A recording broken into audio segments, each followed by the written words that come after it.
Ngại gì? Quay xem được bao nhiêu view? Ngại gì? Múa đi xem nào. Hả? Thế Tùng về chưa? Dạ. Ngại thế nào? Ngại là cái gì? Đó, múa đi xem nào. Ok ra đây. Ra đây quay để quay đi. Rồi ra đây đi ra đây.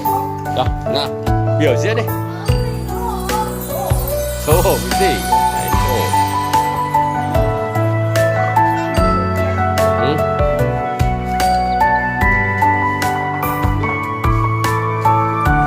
Nào ra đây ông ơi, ra đây xem rau xem.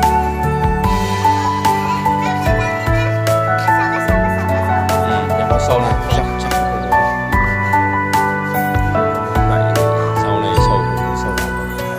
Đâu ông múa bác hát bài. Hát đi.